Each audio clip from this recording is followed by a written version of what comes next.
Muito bom dia, boa tarde, boa noite, boa madrugada, boa semana, bom mês, bom ano.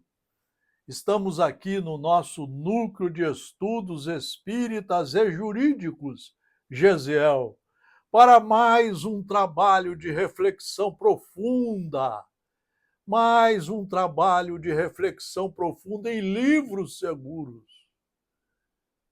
Nós não deveríamos fazer palestra. A palestra é monologada, você nem sabe se a criatura estudou, se leu aqueles livros. Você não sabe se ela está chutando, se ela copiou e botou no aparelho só o pedaço para fazer a palestra. Quer dizer, não está ensinando nada a ninguém, não está ensinando nem a ela, nem a ele. Vamos estudar como alunos responsáveis. É isso que está faltando. Há 2000 anos, Jesus se colocou com um material para estudarmos, para começarmos a nos transformar em criaturas do bem, do Evangelho, em criaturas dignas, que só praticam a fraternidade, o amor, a caridade. Nós vamos hoje, para nossas reflexões, continuar um texto de Amélia Rodrigues, Primícias do Reino. São 13 livros, já lemos todos. Aqui temos mais de 200 livros que devem ser estudados de 1 a 4 horas todo dia. Todo dia. A criatura, para fazer uma palestra sobre suicídio, ela tem que ter lido no mínimo 15 livros, 14 livros. Tem que ter estudado mais de 30 anos o assunto. Não podem continuar brincando com a doutrina tão séria como é a doutrina espírita. Nós paramos exatamente quando Jesus respondia sobre os pobres de espírito. Bem-aventurados os pobres de espírito, porque deles é o reino dos céus. Os pobres, todos os conheciam e conhecemos hoje. A própria sociedade faz com que haja os pobres que não têm acesso à moradia, à comida, ao estudo, à saúde, ao transporte, a uma vida digna.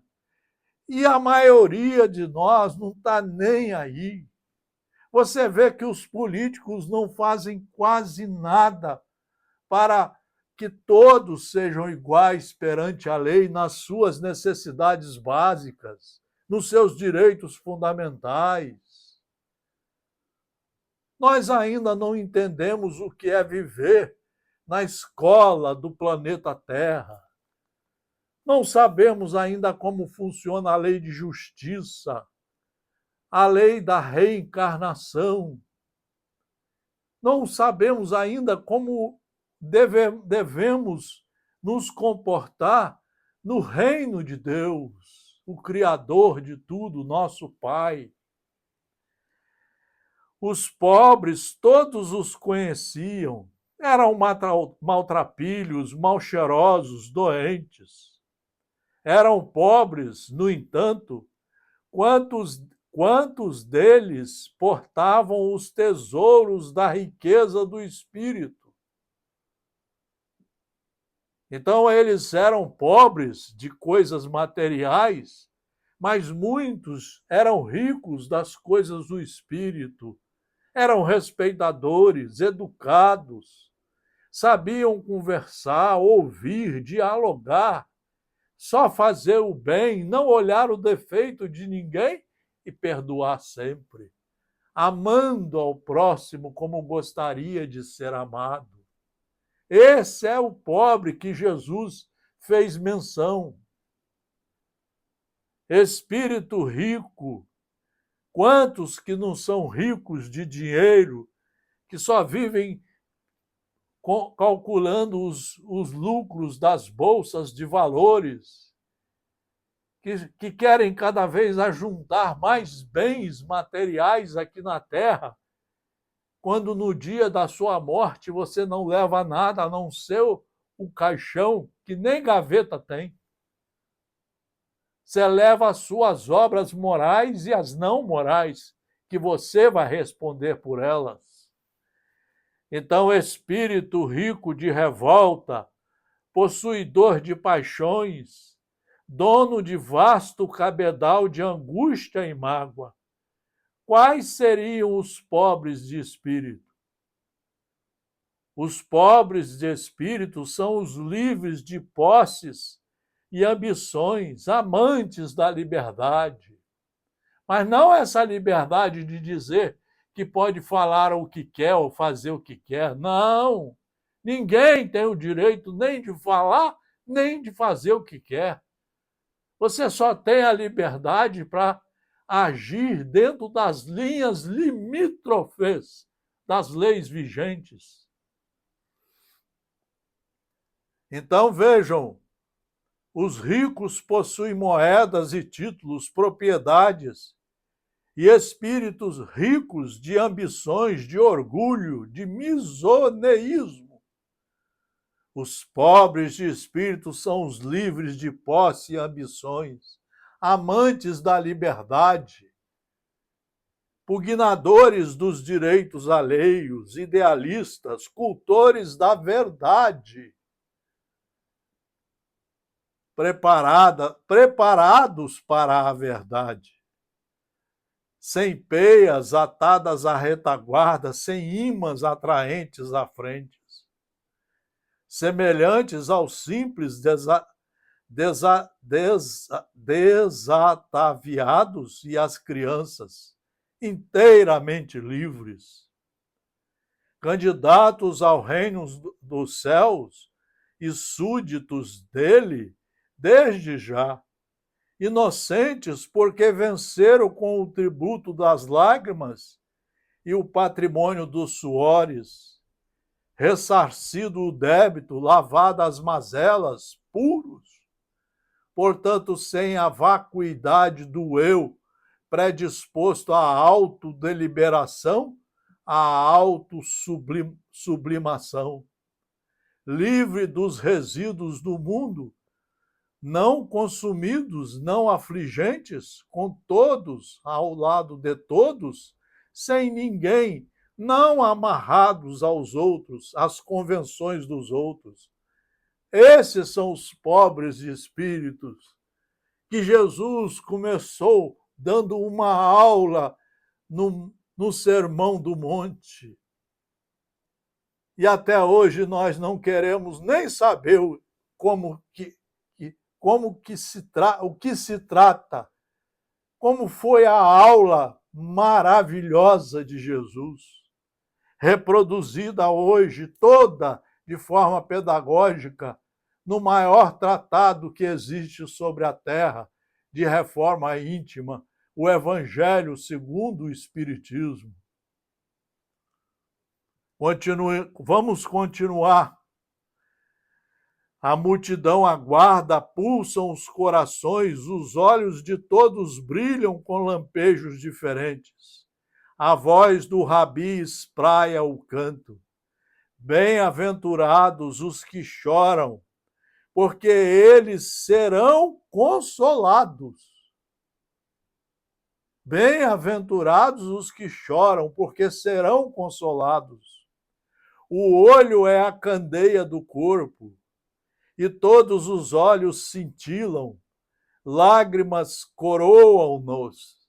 A figura do Rabi é ouro refletido contra o céu longínquo, muito claro. Todos ali têm lágrimas acumuladas, e muitos a vertem sem cessar nas rudes provações, oculta ou publicamente. Longa é a estrada do sofrimento, rude e cruéis os dias em que se vive. Espíritos ferreteados pelo desconforto e desassossego, corações despedaçados, enfermidades e expiações. Todos choram e experimentam a paz refazente que advém do pranto. Creem muitos que o pranto é vergonha, esquecidos do pranto da vergonha.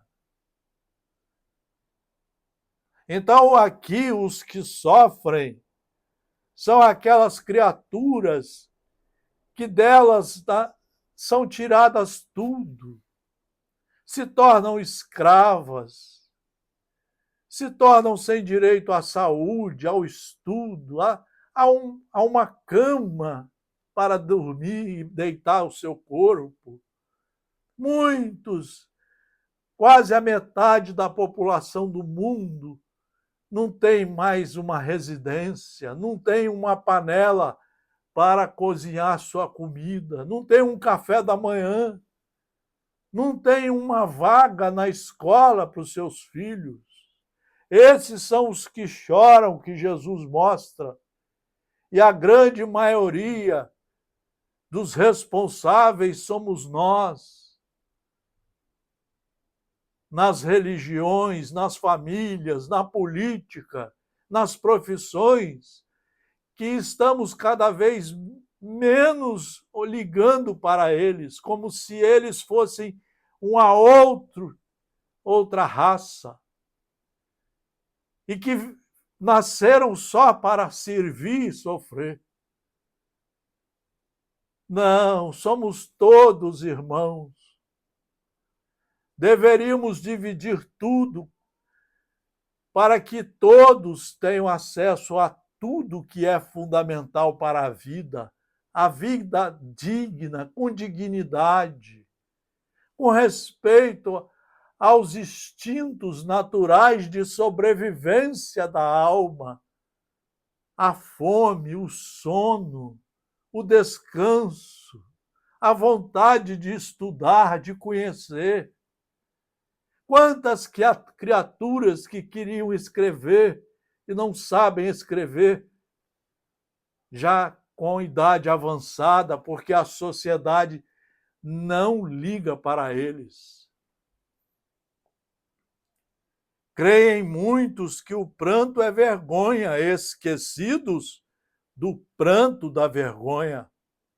Muitas de nós, quando desencarnarmos, vamos prestar contas e vamos ficar envergonhados, porque nada fizemos nem pela melhoria nossa, nem pela dos que estão ao nosso redor, nem pelos nossos irmãos de mundo, de cidade, de estado, de país e de planeta.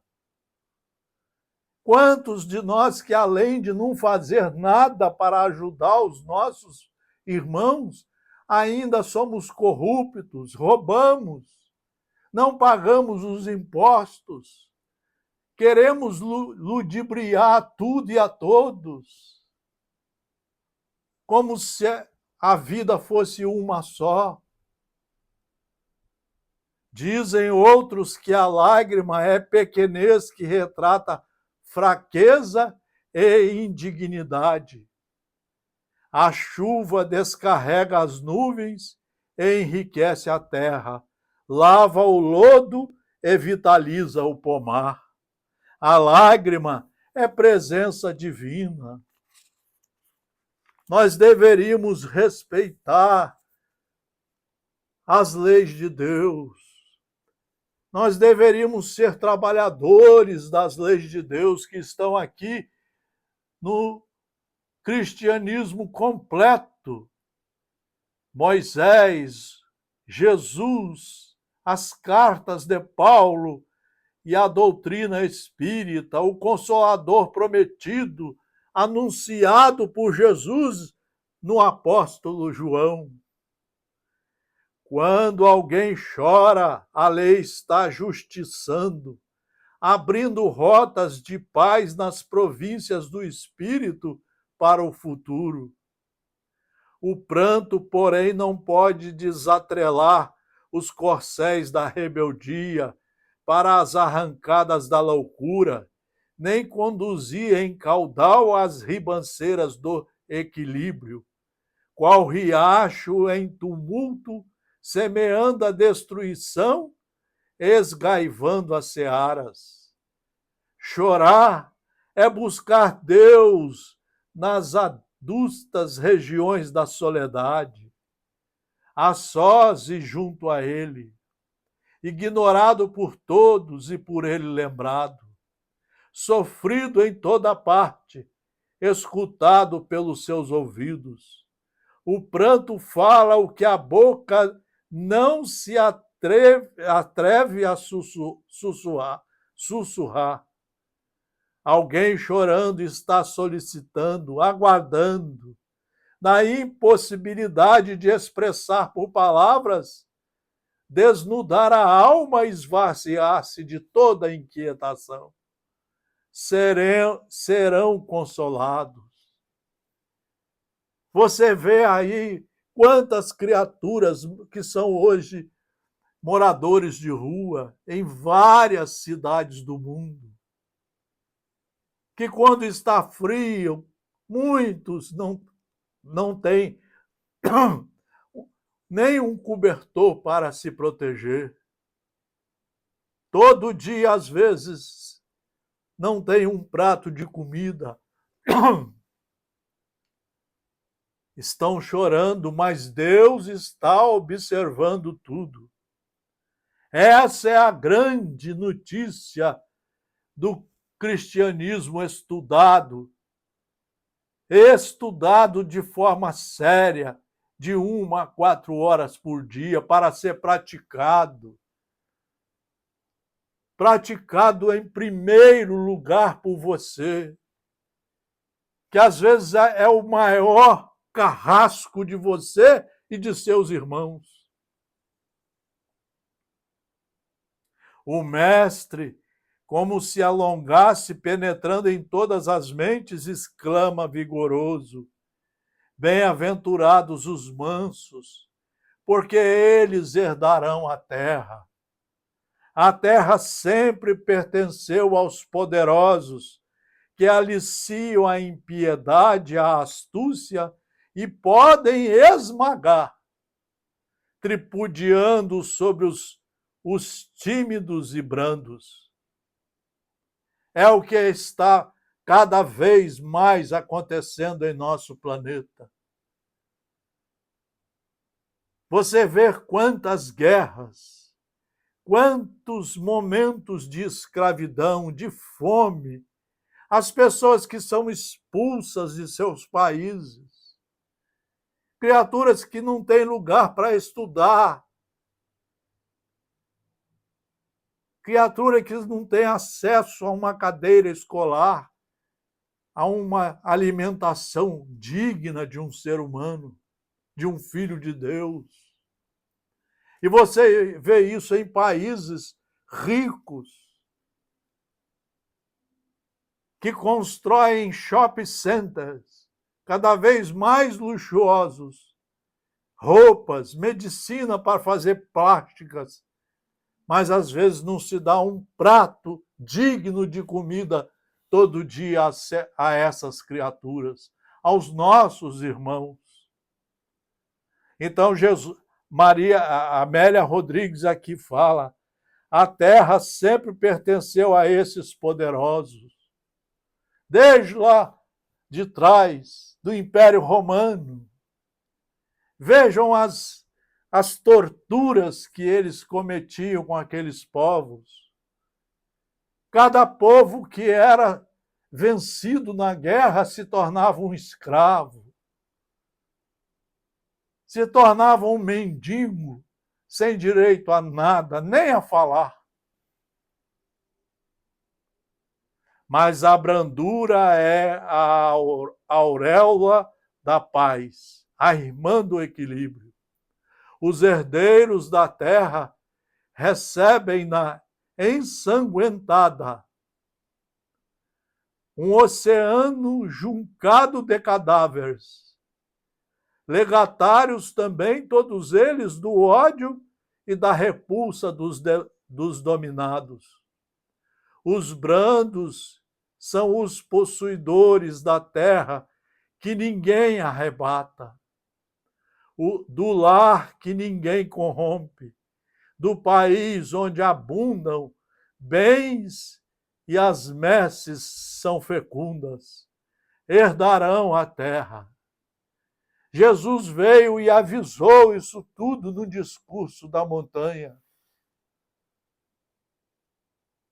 Até hoje ele não foi estudado, não foi ouvido e não é seguido. A maioria das religiões, nós vamos lá para ficar 1 hora fingindo que tem religião.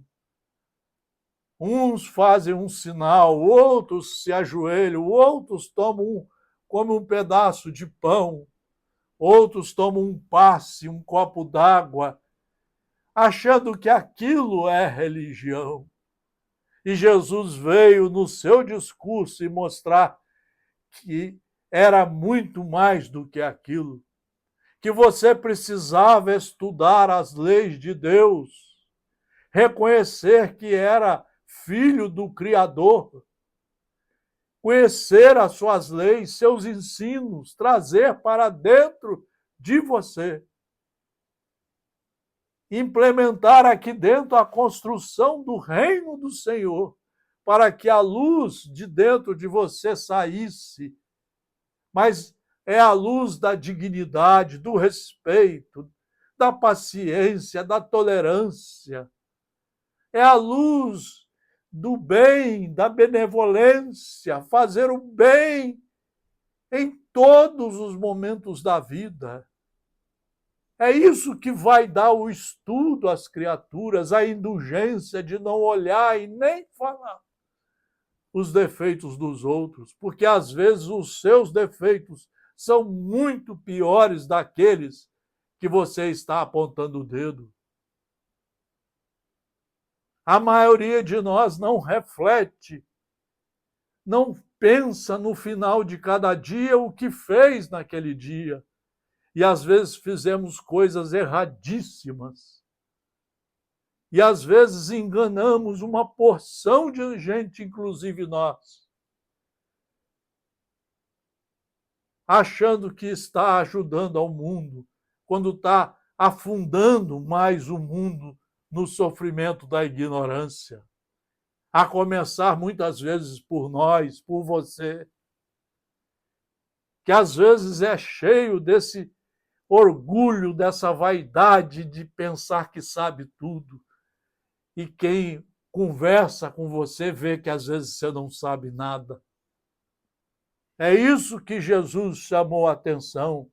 É isso que a doutrina espírita, nos seus 5 livros básicos, chama a atenção de nós.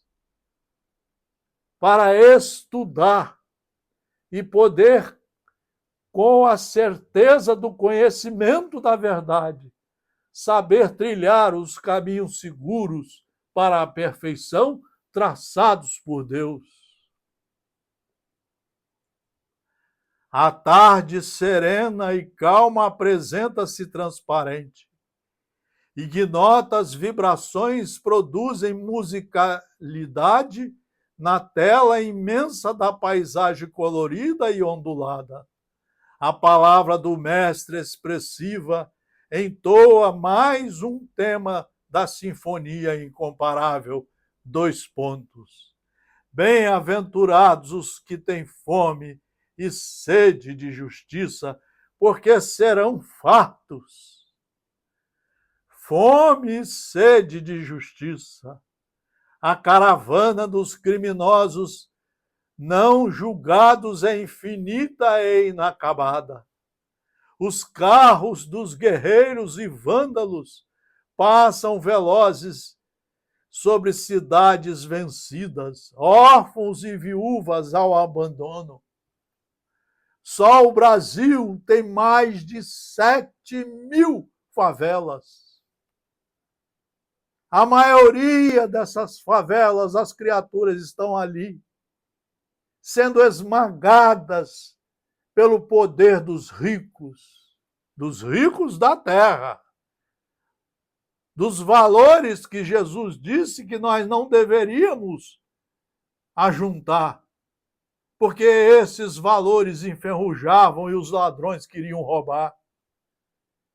Mas essas criaturas estão nesses bairros, sendo esmagadas, mortas, sem direito ao devido processo legal, sem direito a nenhuma proteção de seus direitos fundamentais. Os carros dos guerreiros e vândalos passam velozes sobre as cidades vencidas, órfãos e viúvas ao abandono. A injustiça veste os corações e a indiferença dos legisladores, como dos governantes, é quase conivência. Você não vê uma autoridade política falar que faz as coisas por todos de forma igual. Você vê agora o nosso Congresso Nacional só querer as verbas e quer esconder as verbas do Tribunal de Contas, do Poder Judiciário.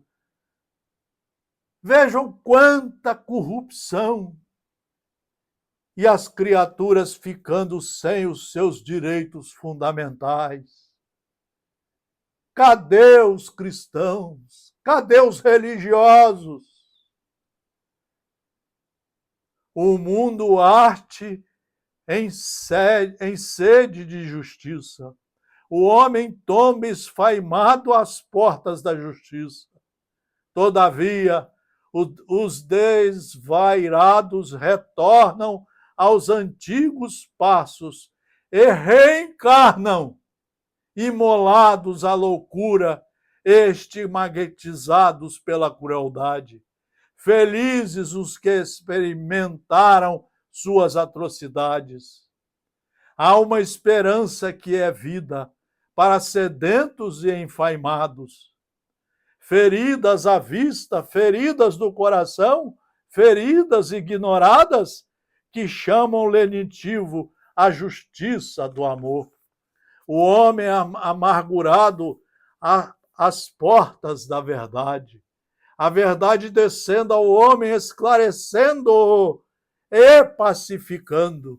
Mas para isso, em vez de fazer palestra, ele precisa estudar e ser o primeiro da sala de aula, renascendo para resgatar, recomeçando para acertar, repetindo as experiências para aprender, justiçado pela consciência, corrigido pelo amor, preparado para a libertação, serão saciados. A doutrina espírita, assim como Jesus veio mostrar como que Deus foi perfeito em fazer tudo, como que ele foi perfeito em estabelecer as suas leis, a lei de justiça, a lei de causa e efeito, a lei da reencarnação. Essas criaturas que hoje estão maltratando quase toda a população do planeta, como nós estamos vendo lá no Afeganistão, lá na faixa de Gaza e aqui nas mais de 7.000 favelas. Nós sabemos que essas criaturas que estão fazendo os seus irmãos sofrerem vão reencarnar. De repente vão reencarnar na mesma situação em que fizeram os outros sofrer. Para ver se aprendem pelo amor, pelo estudo, pela reprovação que passaram a se tornarem cumpridores das leis, trabalhadores do Cristo. É isso que é a beleza do nosso núcleo de estudos espíritas e jurídicos. Essa é a beleza da doutrina espírita, o Consolador prometido que veio completar o cristianismo. Como Jesus conversou com Nicodemos, como Jesus mostrou que precisara nascer de novo para, como aluno reprovado, se corrigir, o Livro dos Espíritos, o maior tratado de filosofia que existe sobre a Terra,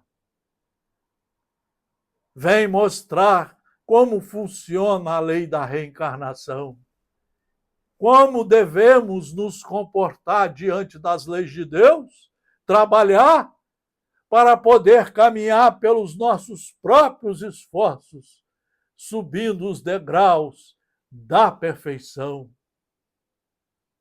Daí o sermão da montanha estudado por nós, pela Amélia Rodrigues, por Emmanuel, por Chico Xavier, por Divaldo Franco, por Joana de Ângeles e por tantas e outras criaturas que vieram mostrar